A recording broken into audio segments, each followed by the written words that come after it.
So the title is History for the Future.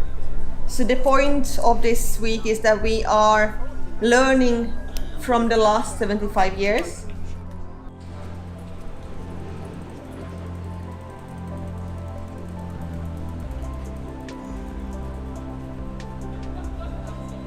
So we make history more personal in a way.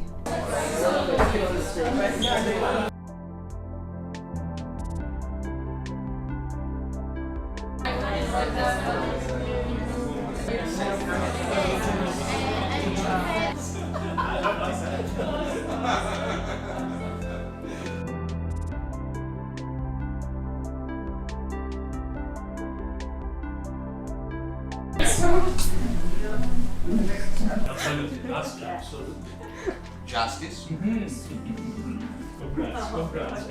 Political union?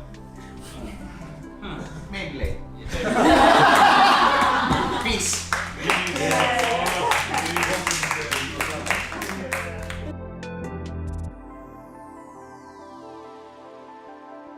We all share some parts of history.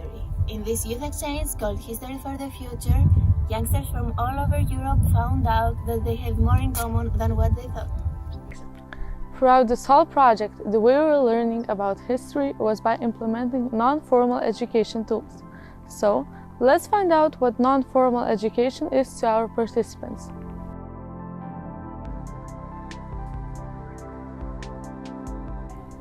Hi, I'm news reporter and we are reporting from the island, and we would like to say that nowadays we have so many sources of information, but how to know which one to trust?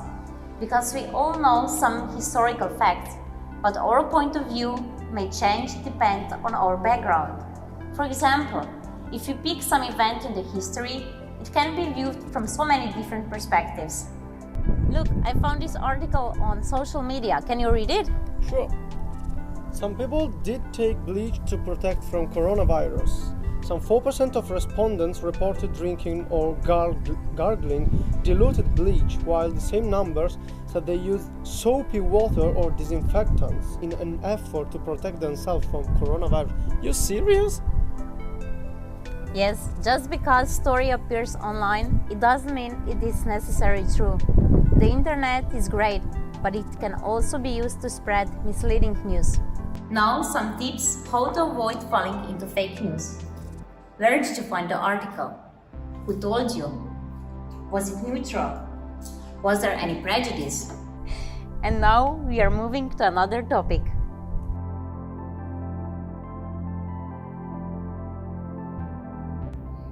As it has always been present, history cannot be perceived without polarization being taken into account.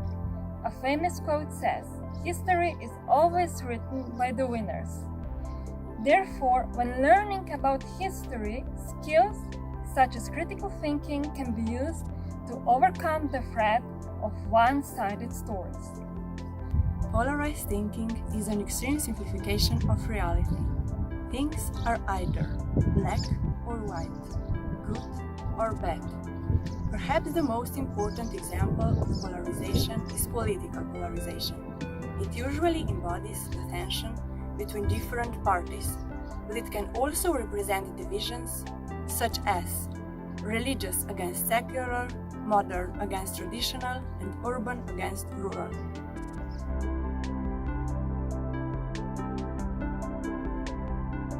So, during the project we learned that one of the most important tools when talking about history is discussion, and with the help of discussions we were able to recognize, understand and reveal the differences between stereotypes, prejudices and discrimination. A stereotype in social psychology is described as a generalized belief about a particular category of people. It's a simplification of reality, and such expectations lead to inaccurate and overgeneralized information. Prejudice, an idea or opinion without factual backing or evidence. It is usually due to ignorance, lack of knowledge, experience, or education. Usually prejudices are removed when people become more informed about certain topics.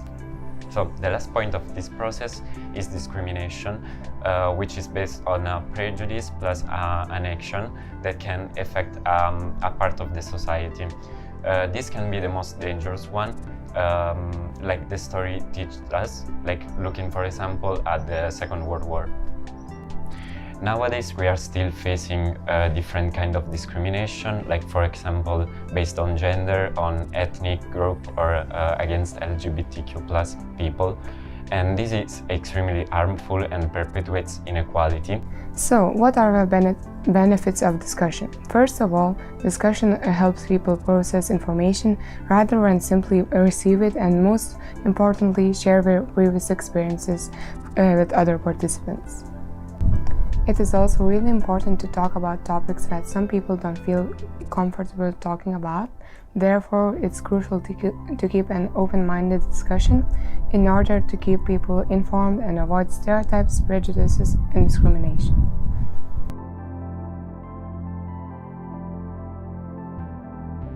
Even though we may think that history is something from the past, it can touch our hearts too deeply.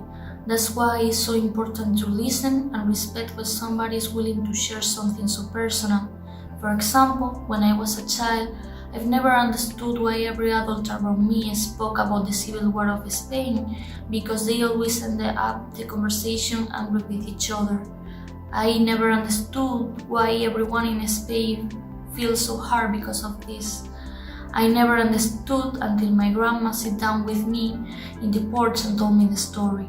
She told me the story of how when she was 6 years old, their parents went to the city center of Granada with her brother to buy him a new pair of glasses. She stayed at home with her siblings and her aunt. And then the war just started.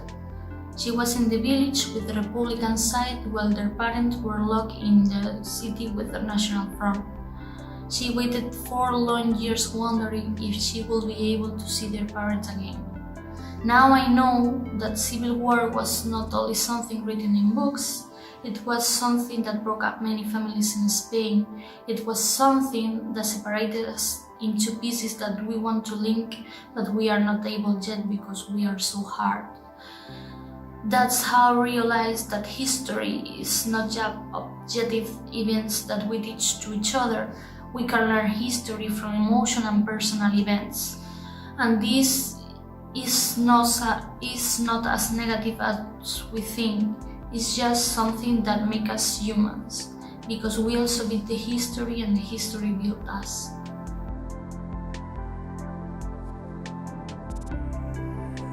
We had from 1946 till 1949 a war, and it was Greek with Greek. It took us very behind, like brothers were killed each other, and families were destroyed, and people were in an awful situation.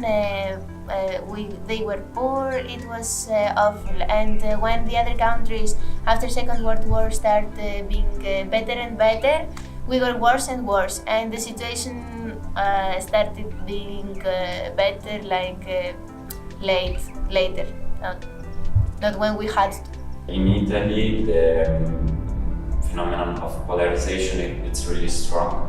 Like we have from one part like another generation that it's always more from the more conservative and more nationalist, while the younger generation is more about equality and environment, and it's also more related to fighting for the rights.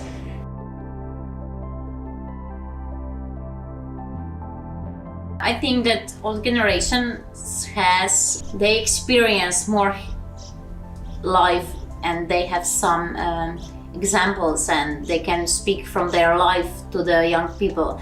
I think sometimes it's hard to listen to them because you think, oh, they're not modern, they're like old, they don't know what is life. But I think during your experiences, during when you live, you slowly see they were right. And I think that young people have to listen to the old people.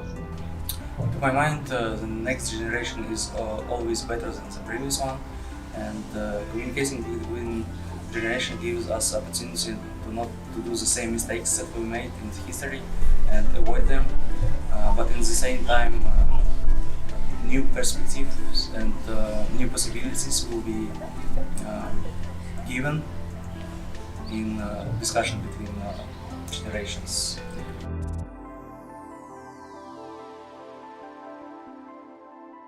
Understanding history is crucial because learning from our past is the first step to protect ourselves from future mistakes. We hope we'll be able to pass on what we've been learning during this project to other youngsters. So, how are you going to see history since now?